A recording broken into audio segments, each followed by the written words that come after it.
Hello, my name is Alejandro Salinas, and I've decided to do an article summary presentation on the article that was written by Chen-Bo Zhang, Vanessa K. Bonds, and Francesca Gino.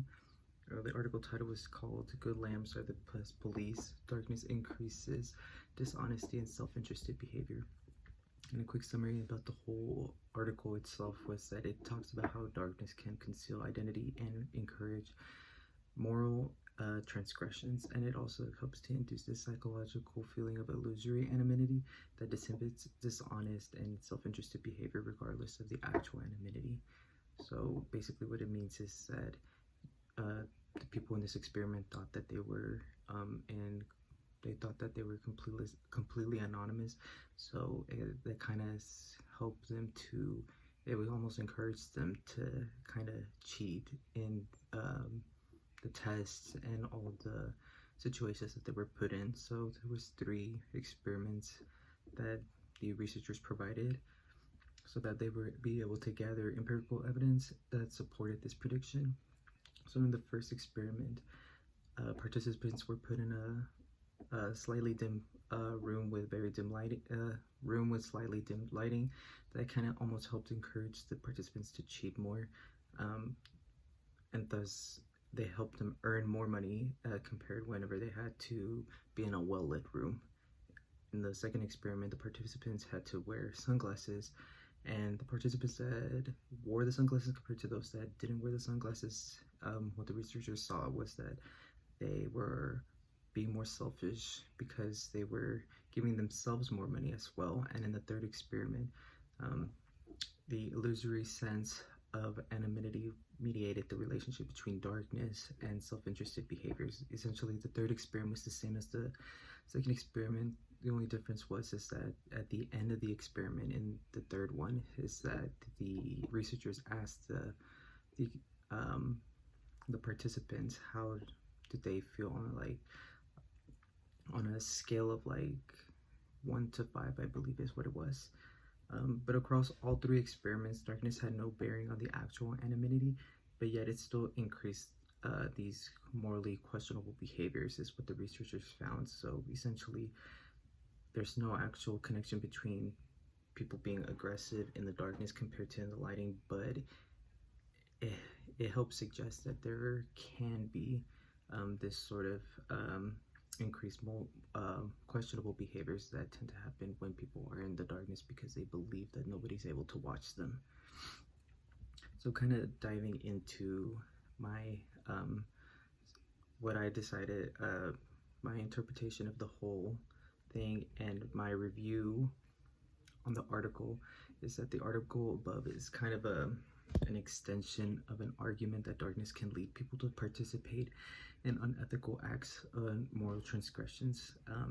The inspiration for this study to happen was the idea that acts of aggression tend to take place in dark settings where there is this perceived anonymity as to who is performing such acts of aggression, allowing them a potential opportunity to leave the scene without getting caught. So essentially what perceived anonymity is when I define it as whenever you walk into a room and you think, oh, I'm completely by myself. So let's say, I go into a room and I'm supposed to take a test, but there's no one there. I just go ahead and start taking the test, but because no one's there, it almost helps. And I know that I didn't really study for the test, but I need to do good on this test. It's almost like, okay, no one's around, I can't get caught. Let me just get on my phone because I don't know the answer to this one. Just because I think that no one's around me, it almost helps encourage me to cheat.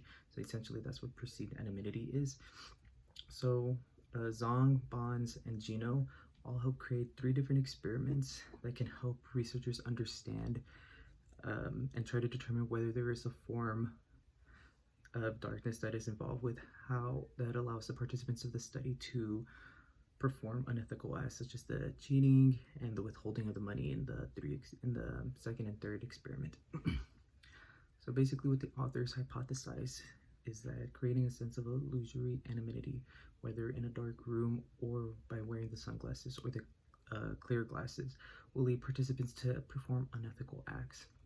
The predictions that the authors had are quite logical because being in a dark room setting, it allows people to get away with such more immoral acts as there is a lower chance of being caught.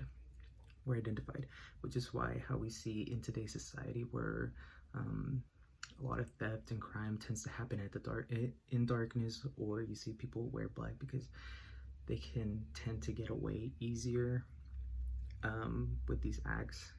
One example that I like to use is that in theater, when we're in the backstage, we have to, if you're going to be working backstage, you have to make sure that you wear all black so that you have this almost perceived anonymity, because if you're wearing all black, you can conceal yourself within the background so that the audience doesn't see you, and doesn't kind of distract the audience from saying, oh, are they part of the play?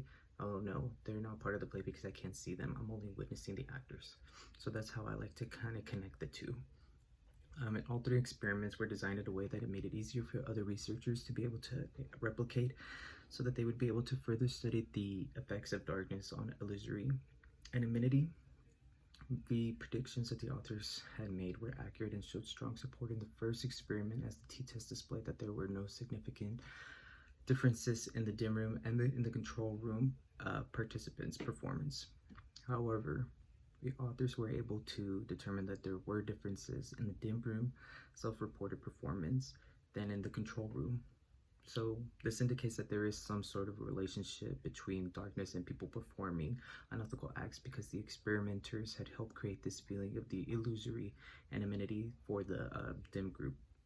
So, and also, like I mentioned earlier, the second, and third experiment were very similar to each other. However, the third experiment they had added the 5-item measures at the very end of the experiment, so that they could measure the participants' levels of anonymity, of how they felt during the experiment and everything.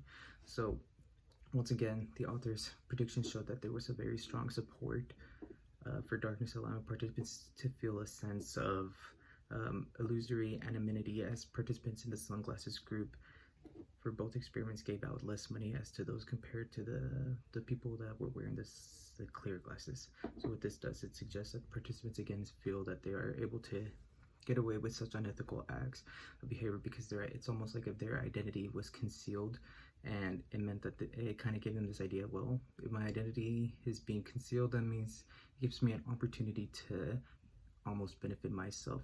It helped create these selfish acts. The authors really put a lot of thought and effort into designing these different experiments to be able to help determine whether darkness does help people create this sense of illusory anonymity. But however, there are some limitations with the experiment. The first major limitation that I would say for all three experiments is that the author uses the same sample group of only college students, with the average approximate group of these students being around 21 years old. So one reason why I say that this is a limitation is because sometimes people around this age, they already have this idea of people in college, they already have this idea of, well, I know what's right and what's wrong, but sometimes they can be led into temptation to do immoral acts. So if we had done a different sample group with younger children, they know that if you do something, if cheating's wrong, so it could potentially lead to different results. And also with an older group, they know that cheating is wrong. Also, they have different moral reasonings. People that are younger, people that are older, compared to those that was college students. So if you had done 3 different probably age groups, people between in elementary school, college, and then older people, it would have helped gather different results and everything. The authors also needed to be able to gather more accurate results they just needed a diverse pool of participants. Another limitation of the experiment is that in both the second and third experiments, the participants were mediated by computers rather than being in a room with other people, as compared to the first experiment. So what this could do is that it can influence the way the participants acted during the experiment, as they were in complete anonymity the whole time, while the participants in the first experiment were not in full anonymity. So they kind of almost like, as they were in both dim and in the control room, so the participants could see each other, and therefore it could almost be a discouraging factor to not to want to perform these unethical acts of behavior. So in conclusion, the results the authors gathered displayed high support in their hypothesis that when in darkness, participants create a feeling of illusory anonymity, allowing them to participate in these unethical acts of behavior such as cheating. So in the first experiment, we see that this had displayed that even in participants that do not have the complete anonymity, such as being in this room, they're still likely to report these higher self-reported performances than those in the control room. And in the second and third experiment, we see that the authors were able to gather support for their hypothesis, as well as the participants with the sunglasses felt that there was a higher sense of this illusory anonymity, despite already being in a room with complete, but there were no one being there. It was just them and the computer, and that was it. While the researchers were able to highlight very relevant results of their experiments, it must be noted that the researchers need to be able to have this more diverse group, sample group based on their ages, as all three experiments did have only college students. To be able to have this find this higher support to their findings and apply to the population, they would need to have people from all these different age ranges, like I suggested, maybe having children and younger people be allowed in this experiment. This means that the researchers would need to be able to replicate all three experiments, accounting for the limitations mentioned, to yield more accurate results. And overall, the study has evidence that supports its hypothesis and displayed just how thought out the experiment was. So this was my article review presentation on the article that was written by Chenbo Zhang, Vanessa K. Bonds, and Francesca Gino on good lambs are the best police. Darkness increases dishonesty and self-interested behavior. Thank you.